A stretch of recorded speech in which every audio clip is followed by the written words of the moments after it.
हमें लगता है blood pressure low, blood pressure high, sugar, ये तो एक नॉर्मल चीज होती जा रही है। सबके शरीरों में सब परेशानियां हैं, बुखार जुखाम, कैंसर बुखार जुखाम की तरह फैल रहा है। तो हमें लगता है इन समस्याओं में हम ध्यान न दें, हम इन समस्याओं पर विजय प्राप्त कैसे करें, इस बात पर ध्यान दें। वो है भगवान का आश्रय और भगवान का भजन। और जी आगे एक और बात कह रहे हैं कि आपकी तरह महान वक्ता बनना चाहते हैं, कैसे बने? तो हम कोई सीख के वक्ता बने हैं क्या? हम कोई प्रवचन सीखे थोड़ी, कहीं क्लास में जाके कि प्रवचन सीखे। अच्छा 9 पढ़े, बचपन से गंगा किनारे भजन करते रहे। अब वृंदावन में आए हो, भगवान ने ऐसा सहयोग दे दिया, तो अब जो अनुभव की बात है वो हम तुम्हें बता देते। हम कोई प्रवचन करता थोड़ी है। प्रवचन करता तो ये संस्कृत विद्यालय में पढ़े होते, किसी के सत्संग में जाके बैठे होते और सुनकर बोलने का अभ्यास करते। और ये सब ऐसे नहीं, ये भजन से होता है। भजन कर लो तो हमें लगता है ईमानदारी से यदि भजन किया जाए तो मूकम करोति वाचालम पंगुम लंघेते गिरिम यत् कृपा तमहम वंदे परमानंद माधवम। जो मूक को वाचाल कर दे वो बात बढ़िया होती है। जो भगवान के लिए बोला जाता है वो काम करता है, वो समाज का सुधार करता है। तो खूब डट के भजन करो, प्रवचन करता बनने की मत सोचो। नहीं कि आप जैसा भारी प्रवक्ता हम कोई भारी भारी प्रवक्ता नहीं है। हम तो भगवान का भजन करते हैं, जो हमको अनुभव में आया आप प्रश्न करते हुए उत्तर दे देते हैं। यहाँ बैठे बैठे आपने पूरा जीवन सुधार दिया लोगों का। बस भजन का बल, काम करेगा तो भजन बल करेगा। इसीलिए हम बार बार नाम जप कर रहे हैं, बार बार भजन की बात कह रहे हैं जी। हर्षदा जी, राधे राधे राधे। महाराज जी मृत्यु अटल है, ये जीवन का सत्य है, लेकिन जब वो आए तो डर ना लगे, भय ना लगे। पहली बात तो मृत्यु किसकी होती है? अब जब सत्संग करने आए हो तो इसीलिए बता रहे हैं कि मृत्यु होती किसकी है? किसी की नहीं। आत्मा अमर है, आत्मा की तो मृत्यु से कोई। और पंचभूतों में मिल जाते हैं। अग्नि तत्व में मिल गया, जल तत्व जल में मिल गया, वायु में, पृथ्वी में, आकाश में। तो किसी की भी मृत्यु नहीं। एक पंचभूतों का मिलना जन्म और उनका बिखर जाना मृत्यु, क्योंकि आत्मा पर इसका तो कोई प्रभाव नहीं। अब इसी ज्ञान को ना जानने के कारण हमने इन पंचभूतों के शरीरों को अपना मान लिया है। इतना माया का आकर्षण हो गया कि जैसे हम मान रहे, अपने को स्त्री मान रहे, अपने को पुरुष मान रहे, और इससे इतना प्यार हो गया कि अब इसके छूटने की बात सुनकर डर लगता है कि यार शरीर छूट जाएगा, और जिससे प्यार है वो भी छूट जाएगा, हमारा घर छूट जाएगा, बच्चे परिवार पति सब छूट जाएंगे। तो ज्ञान ना होने के कारण हमको ये भय बना रहता है। अगर हमें ज्ञान हो जाए तो हमें तो कोई मार नहीं सकता। नैनम छिन्दन्ति शस्त्राणि नैनम दहति पावका न चैनम क्लेदयन्त्यापो न शोषयति मारुता। हमारा स्वरूप जो है अविनाशी है और शरीर विनाशी है, इसका विनाश निश्चित होना है। विनाश का मतलब परिवर्तन। ये अभी एकत्रित है तो रूप बन गया, और परिवर्तित हो गया तो रूप बिगड़ गया। तो हमें भगवान का नाम जप करके सत्संग के द्वारा, शास्त्र स्वाध्याय के द्वारा ये ज्ञान प्राप्त करना है कि मैं शरीर नहीं हूं, मैं प्रभु का हूं, प्रभु का अंश हूं, अविनाशी हूं। जब असलियत में ये ज्ञान अनुभव में आ जाएगा तो मृत्यु का भय खत्म हो जाएगा। और जब तक ज्ञान नहीं होगा तब तक मृत्यु, इसका नाम ही मृत्यु लोक है। यहाँ जितना भी जो कुछ है वो सब मरेगा, सब परिवर्तनशील है, यहाँ कोई टिकाऊ नहीं है। इसलिए हमें नाम जप करना चाहिए, अधिक से अधिक भगवान का नाम जप। जो नाम प्रिय हो खूब नाम जप करो तो निर्भय हो जाओगे, मरने से डर नहीं लगेगा। मरने से डर लगता है कि हमारी जो प्यारी वस्तुएं हैं, हमारे जो प्यारा परिवार है वो सब छूट जाएगा, शरीर छूट जाएगा। तो यहाँ प्यार करना धोखा है और भगवान से प्यार करना सत्य है। और भगवान से प्यार होना कठिन है और संसार से प्यार होना सरल है। और भगवान से प्यार हो जाए तो मृत्यु का भय नहीं रहेगा, फिर डर खत्म हो जाएगा। इसलिए नाम जप करो, जितना बन सके प्रभु का नाम जप करो। भक्त की मृत्यु ऐसी होती है जैसे हाथी के गले से माला टूट जाए, उसे पता ही ना चले। ऐसे भक्त का शरीर पूरा हुआ और भगवान को प्राप्त हो जाता है। तो मृत्यु का दुख जो है, जन्मत मरत दुसह दुख हुई, मृत्यु का भय जो है, ये सब मिट जाएगा। भगवान अभय कर देते हैं, निर्भय कर देते हैं। तो खूब नाम जप करे, भगवान की कथा सुने, भगवान के भक्तों का संग करे, तो हमारी बुद्धि शुद्ध हो, तो ये भय खत्म हो जाए। परन मित्तल जी, राधे राधे। राधे राधे महाराज जी। महाराज जी, पिछले 2 सालों से नाम जप का प्रयास कर रही हूँ महाराज जी। इनका और ये काफी जनों का प्रश्न है कि ये नाम जप करते हैं, पाठ भी करते हैं, आपकी कृपा से कृपा का भी अनुभव हो रहा है, बट इसके बावजूद एक डर सा है कि मतलब दीक्षा का हम निर्वाह कर पाएंगे नहीं कर पाएंगे, क्या गुरु मतलब एक जैसे होता है ना कि महाराज जी उसमें एक भय सा रहता है कि कहीं अपराध हो गया तो क्या होगा। कोई अपराध नहीं। गुरु का मतलब है माँ। जैसे माँ अपने बच्चे का पालन पोषण करती है, ऐसे शिष्य का मतलब है बच्चा, गुरु का बच्चा। तो अगर हमसे जैसे बच्चे से गलती हो जाती है तो कोई गलती मानी नहीं जाती। एक बार हमें ऐसा आभास हुआ कि हमारे गुरु जी हमसे नाराज हैं, कोई गलती हो गई। तो महाराज जी, ये गोस्वामी हमारे हरिवंश महाप्रभु के वंश के, तो ये बरसाने में मिले। तो इन्होंने कहा बाबा, आप बाबा से नाराज हो क्या? तो उनको पता है कभी गुरु नाराज भी होता है, कभी गुरु नाराज नहीं होता। महाराज जी ने यह के बताया कि महाराज जी कह रहे कि कभी गुरु नाराज नहीं होता। गुरु माँ के समान वात्सल्य समुद्र है। हमको गुरु का आश्रय लेना चाहिए। हम में जो कमियां हैं, कमजोरियां हैं, वो डांट फटकार के प्यार दुलार से हमें ठीक करेंगे और गुरु हमें भगवत प्राप्ति तक पहुंचाएंगे। अपराध बन जाएगा तो क्षमा करेंगे, हमें निरपराध बनाएंगे। हमको ऐसे समर्पित होना है। हम सद्गुणी होकर गुरु की शरण में नहीं जा सकते, हम गुरु की शरण में होकर सद्गुणी बन सकते हैं। ये विचार कीजिए। निरोग होकर अस्पताल नहीं जाया जाता, अस्पताल में जाके निरोग हुआ जाता है। ऐसे गुरु हमारे डॉक्टर हैं, सद्गुरु वैद्य। वचन विश्वासा संयम यह न विषय कयासा। यदि हम गुरु के वचनों का पालन करें तो हम सब अपराधों से मुक्त हो जाएंगे और निरपराध वृत्ति हमारी हो जाएगी। डरना नहीं चाहिए, अवश्य गुरु की शरण लेना चाहिए। आयुष श्रीवास्तव जी जौनपुर से।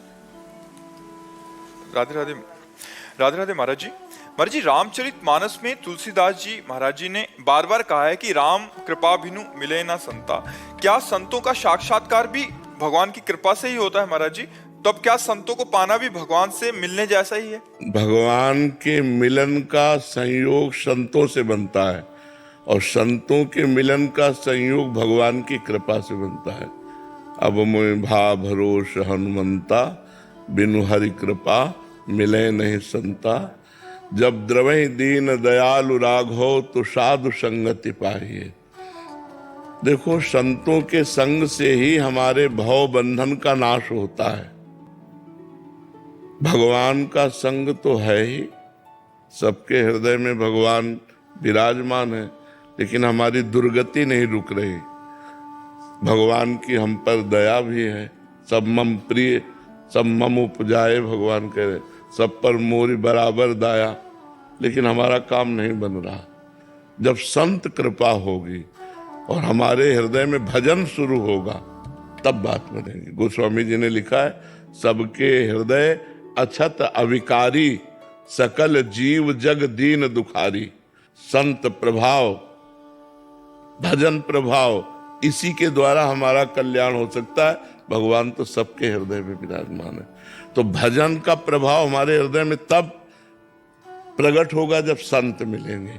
मति कीरति गति भूति भलाई, जब जे जतन जहां जे पाई, सो जानो सत्संग प्रभाव। बिना संत संग के हमारी मति गति भगवान में लग ही नहीं सकती।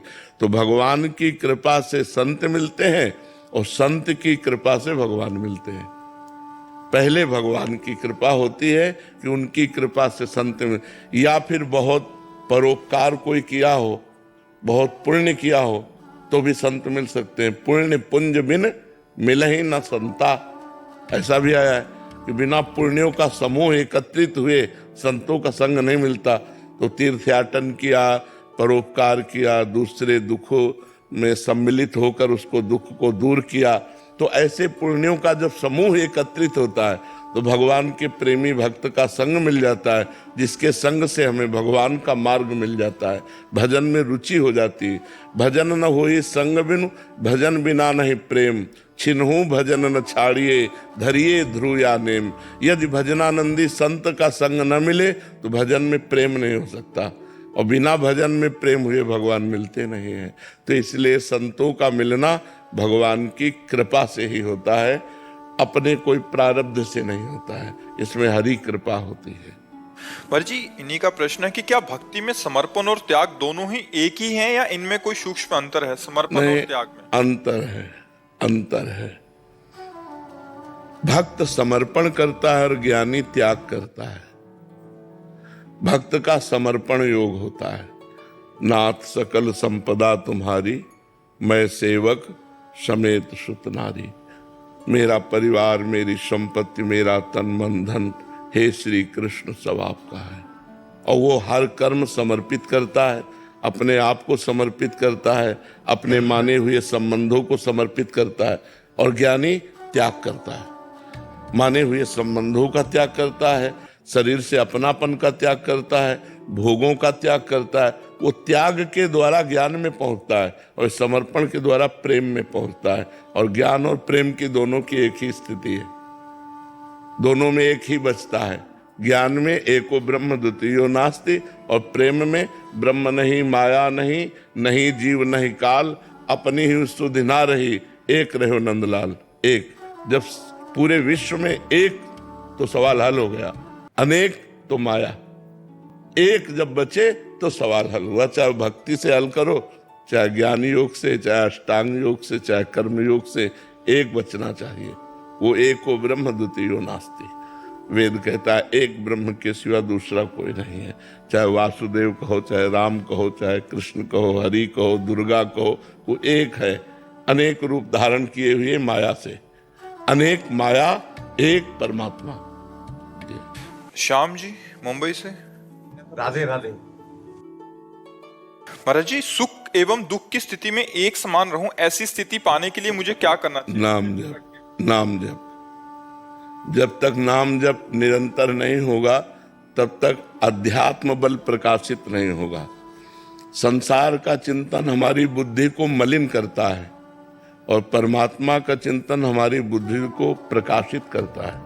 उसमें ज्ञान प्रकाशित होता है, विवेक प्रकाशित होता है। और जब विवेक होता है, ज्ञान होता है, तब हम दुख सुख में, मान अपमान में, लाभ हानि में सम हो जाते हैं। सुख दुखे समे कृत्वा लाभा लाभो जया जयो। सुख दुख में, लाभ हानि में और जय पराजय में समान भाव। ये तभी आएगा जब हमारी बुद्धि में ज्ञान प्रकट होगा। और बुद्धि में ज्ञान तब प्रकट होगा जब संसार का चिंतन छूटे और भगवान का चिंतन हो।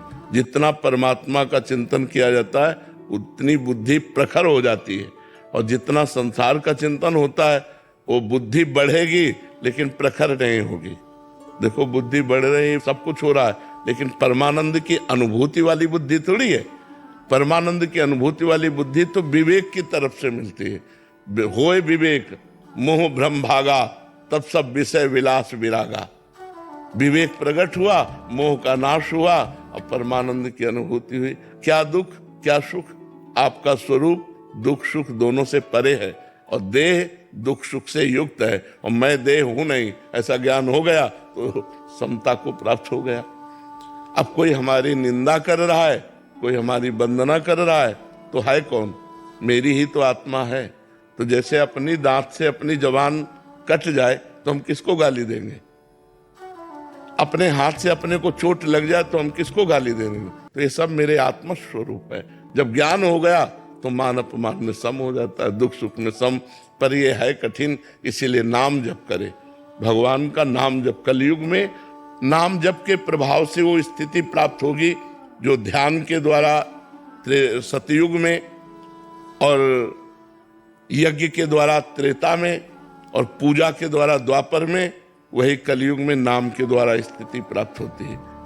कृतयुगे ध्यायते विष्णु, त्रेतायाम यजते मखई, द्वापरे परिचर्यायाम, कलौ तद्धरि कीर्तनात्। हरि कीर्तन हरि नाम जप से वो स्थिति प्राप्त हो जाती है। तो खूब नाम जप करे, गंदा आचरण न होने पावे, शरीर से पाप आचरण न होने पावे, कोई गंदा खान पान न होने पावे, तो आनंद हो जाएगा। परीक्षित देव जी महाराष्ट्र से। राधे राधे। राधे राधे महाराज जी। महाराज जी, जैसे भगवान वेद के अक्षर भगवत नाम स्वरूप बोले गए हैं, तो वैदिक ब्राह्मणों को अलग से नाम जप करना चाहिए क्या महाराज जी? क्या वेदाक्षर और भगवान नाम इन दोनों का संचित सम्मान है क्या? जैसे हम वेदाध्ययन कर रहे हैं तो वो दूध है। अब वेद के अंतर्गत ही तो भगवान है, और भगवान के अंतर्गत वेद है। जाकी श्वास वेद श्रुतिचारी, सो हरि पढ़े ये अचरज भारी। भगवान की श्वासों से वेदों का प्रादुर्भाव हुआ, और वेद कौन है? परब्रह्म परमात्मा का अक्षर स्वरूप है। तो वेद स्वाध्याय करना ज्ञान की तरफ हमारी बुद्धि की वृत्ति को ले जाना है। जितने भी वेद हैं वो दो का वर्णन करते हैं, कर्मकांड और ज्ञान कांड। कर्मकांड का विशाल स्वरूप है और ज्ञान कांड का उससे छोटा स्वरूप है, जिसे उपनिषद कहते हैं। उपनिषद में वेदांत दर्शन है, जीव के स्वरूप बोध की बात है। तो अगर हम भगवान का नाम जप करते हैं तो हमारी बुद्धि वेद को ग्रहण करने के योग्य बनेगी, वेद के रहस्य को समझने के योग्य बनेगी। यदि नाम जप नहीं करते तो हम वेद का भाव नहीं समझ पाएंगे। वेदांत जहां में ले जाना चाहता है वहां हम नहीं ले जा पाएंगे। तो वेद को समझने के लिए तो भी बुद्धि चाहिए, तो उस बुद्धि को नाम जप के द्वारा हम प्रवीण बनावें।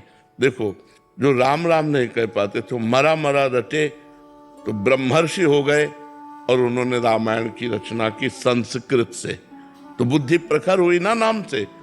तो हम वेदों को भी जान पाएंगे नाम के द्वारा। हमने ऐसे संतों के दर्शन किए जो ककाहरा नहीं पढ़े, लेकिन नाम जब कर रहे हैं तो वो जो बोल रहे हैं वो सब शास्त्र और वेदों में लिखा हुआ है, क्योंकि वो ब्रह्म स्वरूप हो गए। तो उनके वाक्य ब्रह्म वाक्य हैं, और ब्रह्म वाक्य ही वेद हैं। वेद ब्रह्म वाक्य हैं, अपौरुषेय हैं। वेद की रचना किसी ने नहीं की। जैसे श्री कृष्ण द्वैपायन व्यासदेव भगवान है, तो वेद का विभाजन किया है, स्वयं प्रकट वेद है। ये किसी की रचना नहीं है, ये अक्षर ब्रह्म है। वेद परब्रह्म का स्वरूप है, और परब्रह्म से ही प्रकट हुआ है, और परब्रह्म में है। तो वहां पहुंचने के लिए, वहां समझने के लिए यदि हम नाम जप करें तो हम वेद के भाव को समझ पाएंगे। नाम जप अत्यंत अनिवार्य है। अच्छा, वेद पाठ घंटा 2 घंटा 4 घंटा, लेकिन निरंतर वेद में स्थिति तो है नहीं, तो नाम में स्थिति लाओ। राम कृष्ण हरि जो नाम प्रिय है वो नाम जप करो। वेद को भी समझने के लिए नाम, चाहे प्रणव हो तो प्रणव भगवान का ही तो नाम है। मान लो ओम तो भगवान का ही तो नाम है, राम भगवान का ही तो नाम है, हरि कृष्ण शिव दुर्गा ये सब भगवान के ना। तो बिना नाम जप किए हम वेद के रहस्य को भी नहीं जान सकते, इसलिए मुझे नाम जप करना ही चाहिए। विनय कुमार सिंह जी प्रयागराज से। राधे राधे महाराज जी। राधे राधे महाराज जी। महाराज जी, मैं 6 महीने से आपको सुन रहा हूँ। मैंने वो सब किया था जो आपने मना किया, लेकिन आपकी कृपा से अब सब बंद कर दिया है। महाराज जी, मैं जानना चाहता हूँ कि प्रभु जी गीता जी में महाराज जी कह रहे हैं कि उन्होंने जो बोला है वो अपने जीवन में कैसे उतारे। महाराज जी, समझ तो आती है, सब कुछ हो रहा है, बट जीवन में उतारने के लिए क्या करना पड़ेगा? नाम जप। कलयुग केवल नाम आधार। हमारी बात समझ लो, हमारे हर प्रश्न में नाम मिलेगा, क्योंकि बिना भजन के कुछ नहीं हो सकता। बारी मथे घृत होए बरु सिकता ते बरु तेल, बिनु हरि भजन न भवतरी या सिद्धांत पेल। चाहे पानी मथने से घी निकल आवे, बालू पेरने से तेल निकल आवे, असंभव।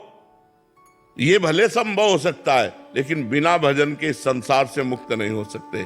तो जैसे हमने कहा, वेद को धारण करने के लिए, वेद को जानने के लिए, वेद के रहस्य को समझने के लिए नाम जप अत्यंत अनिवार्य है। ऐसे ही गीता जी को धारण करने के लिए भगवान कह रहे अनन्यस चिंतयन्तो माम, गीता जी का है, ये जनाः पर्युपासते तेषां नित्याभियुक्तानां योगक्षेमं वहाम्यहम्। जो निरंतर मेरा भजन करता है मैं उसके योगक्षेम का वहन ले करता हूं। और भगवान कह रहे तेषां सतत युक्तानां भजताम प्रीति पूर्वकम ददामि बुद्धि योगम तम ये न मामुपयांति ते। जो प्रेम पूर्वक मेरा नाम जप करता रहता है उसकी बुद्धि को मैं योग प्रदान करता हूं। बुद्धि योग अर्थात बुद्धि परमात्मा में स्थित हो जाएगी। ये सब कुछ हो जाएगा हम भजन करें। भजन के बिना नायमात्मा प्रवचनेन लभ्या न मेधया न बहुना श्रुतेन। ये आत्मज्ञान, ये भगवत प्रेम बहुत सुनने वाले को नहीं हो जाता, बहुत पढ़ने वाले को नहीं होता, बहुत बुद्धिमान को नहीं होता, ये उसी को होता जो भजन करता है। डट के भजन करो, गीता जी की बात हृदय में आ जाएगी। आदित्य जी, राधे राधे महाराज जी। महाराज जी, अपने अंदर की आवाज को कैसे पहचाने? शास्त्र और संतों की बात सुनो और नाम जप करो तो अंदर की आवाज को पकड़ पाओगे। आती तो सबके अंदर है, लेकिन उसको पकड़ पाना और उसके अनुसार चल पाना ये कठिन है। वो बहुत धीमी आवाज होती है, गलत है। बस आप जो करने जा रहे हैं उसने सुन गलत है। मन बड़ा जोर करके कहता नहीं है, और वो दोबारा आपसे नहीं कहेगी। जो आत्मा की आवाज है वो दोबारा आपसे नहीं कहेगी। फिर आपको विधान बनाएगी कि यहां से चढ़ो, यहां से फांद कर जाओ, ऐसे से ऐसे करो, ऐसे से ऐसे, और फंस गए तब कहेंगे मना किया था। तब तुम कहोगे यार हमारे अंदर तो आया था। मन और आत्मा की आवाज को पहचानने के लिए शास्त्र का स्वाध्याय और संत संग अनिवार्य है, जिससे आप ये पहचान पाओ कि ये मन की आवाज है कि आत्मा की आवाज है। मन की आवाज वासना में फंसाने वाली होगी और आत्मा की आवाज मन को अधीन करने वाली होगी। मन की आवाज आपको अधीन करके वासना में फंसा देगी और आत्मा की आवाज मन को अधीन करने वाली हो। और मन ये बर्दाश्त नहीं करता कि वो किसी के अधीन हो, वो तो सबको अधीन रखना चाहता है। इसलिए आत्मा की आवाज को दबा देता है और अपनी आवाज इतनी जोर कर लेता है कि हमको वही करना पड़ता है जो मन कहता है। अब भजन करें, शास्त्र स्वाध्याय करें, संतों का संग करें तो हमारे अंदर ज्ञान बढ़े, तो हम अपने मन को दबा पाए और आत्मा की आवाज सुनकर हम चल पाए। समझ पा रहे हो?